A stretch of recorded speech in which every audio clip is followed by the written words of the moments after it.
Vote গ্রহণকালীন সময়ে vote কেন্দ্রগুলো visit করতে গিয়ে আমরা যেটা দেখেছি, সেখানে অসুস্থ পরিবেশ বিরাজমান ছিল নানা ধরনের। অর্থাৎ ভোট গ্রহণ সূচনা সুন্দর হলেও সমাপ্তি সুন্দর হয় নাই। এখানে জাল ভোট হয়েছে প্রচুর, কালো টাকার ছড়াছড়ি হয়েছে এবং কোথাও কোথাও হুমকি দমকি, সন্ত্রাস, মারামারি অথবা হামলার ঘটনা ঘটেছে। বড় ঘটনা না ঘটলেও সুষ্ঠু নির্বাচনের জন্য এগুলো নির্বাচনকে প্রশ্নবিদ্ধ করার জন্য বিভিন্ন উপাদান তৈরি হয়েছে এখানে। সেকেন্ড থিং হচ্ছে, যারা নির্বাচন প্রক্রিয়ার সাথে জড়িত ছিলেন মাঠ পর্যায়ে, সেখানে প্রার্থীদের পক্ষ থেকে, প্রার্থী সিভিলিয়ানদের পক্ষ থেকে বিভিন্ন ধরনের অভিযোগ, কমপ্লেন দায়ের করা হয়েছে, কিন্তু সেগুলো কার্যত কোনো ব্যবস্থা আমরা দেখি নাই। এরপরে আইন শৃঙ্খলা নিয়োজিত বাহিনী, যৌথ বাহিনী, এখানে অস্ত্র উদ্ধারের জায়গাটাও আজকের কমিশনও একই কথা বলেছেন যে এখনো 4 শতাধিক পিস্তল হারানো উদ্ধার হয়নি। কিছু অস্ত্র উদ্ধার হয়েছে, আর অবৈধ অস্ত্রটা আছেই। সব মিলে এই জায়গাটাও নির্বাচনের মধ্যে প্রভাব তৈরির ক্ষেত্রে এই অস্ত্রগুলো ভূমিকা রেখেছে, আমাদের কাছে রিপোর্ট আছে। আরেকটা বিষয় হচ্ছে, কালো টাকা, অস্ত্র, হুমকি দমকির পাশাপাশি ইলেকশন ম্যানিপুলেশন করার কিছু কার্যক্রম আমরা লক্ষ্য করেছি।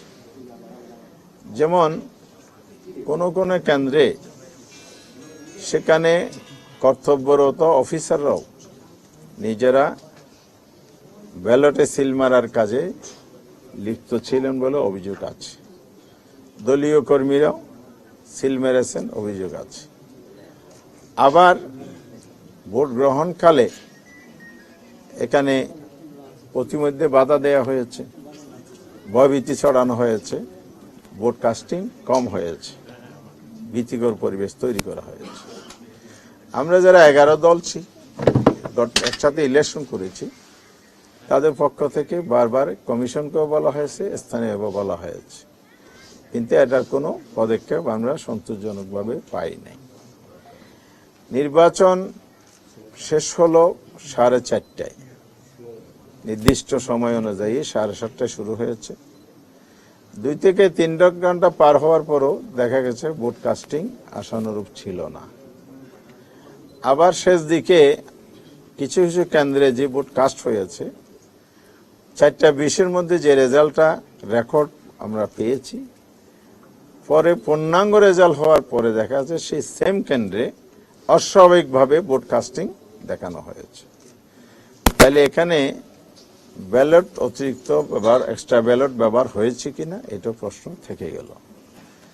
সব মিলে ইলেকশন ভোট গ্রহণের প্রক্রিয়ার মধ্যে এই ত্রুটিগুলো লক্ষ্য করা গেছে।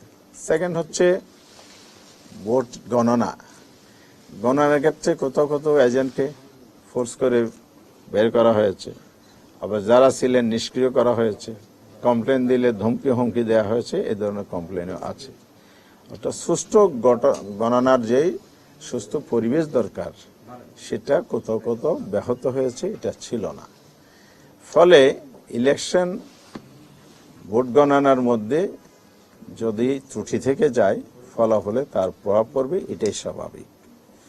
রেজাল্ট শিটেও দেখা গেছে ঘষা মাজা, কাটাছিটা, ওভাররাইটিং, এবং অনেক জায়গায় যে অরিজিনাল এজেন্ট ছিলেন প্রার্থীর, তার স্বাক্ষর নেওয়া হয়নি রেজাল্ট শিটে। যেমন ঢাকা 6 মনে হয় আব্দুল মান্নান, 6 আসনে রেজাল্ট শিট লেখা হয়েছে পেন্সিলে। সেখানে আমাদের প্রার্থী ছিলেন দাঁড়িপাল্লার ডক্টর আব্দুল মান্নান। রেজাল্ট শিটটা আমাকে দেখিয়েছে, কালকে আমি দেখেছি। সেখানে আমাদের এজেন্ট মুসলিম ছিলেন, নামে তো মানুষ বোঝা যায়, কিন্তু এজেন্টের নাম লেখা আছে একজন হিন্দু ভদ্রলোকের নাম। তো এজেন্ট নাম পরিবর্তন যে হয়ে গেল, তাহলে এটা এই রেজাল্ট শিটের বৈধতা কি?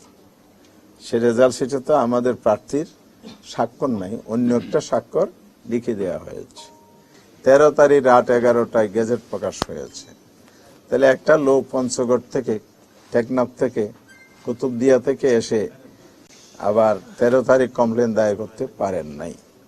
তার 14 তারিখ হলে তিনি পারতেন। তার মধ্যে ওমর ফারুক সাহেব একজন, তিনি ওখানে জিজ্ঞেস করেছেন, বলে যে এখানে না, অর্থাৎ উপজেলায়। তার জেলায় গেছেন, রিটার্নিং অফিসার গেছেন, বলে যে এখানে না। আবার উনি দৌড়ে আসছেন ইলেকশন কমিশনে, এখানে আসার পরও বলে যে গ্যাজেট হয়ে যাওয়ার কারণে সুযোগ নাই। এই যে বিষয়গুলো তড়িঘড়ি করে করা হয়েছে, অথচ 13 তারিখ সকালেই আমাদের ডেলিগেশন আসছিল, এনসিপি ডেলিগেশন আসছিল, তারা বলেছে আপনারা গেজেট প্রকাশ করবেন না, আমাদের এই কমপ্লেনগুলো আছে, পুনর্গণনা বিশেষ করে এই কয়টি আসন স্থগিত রেখেই পুনর্গণনার মধ্য দিয়ে স্বচ্ছতার সাথে আপনারা রেজাল্টটা দেন, তারপরে গেজেট দেন।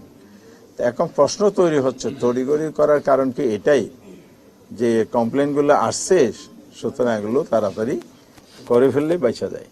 যারা ষড়যন্ত্র করে দেশকে অস্থিতির সৃষ্টি করে গণতন্ত্রের অভিযাত্রাকে ধ্বংস করার পায়তারা করবে, সে জায়গায় আমরা আপোষহীন থাকবো।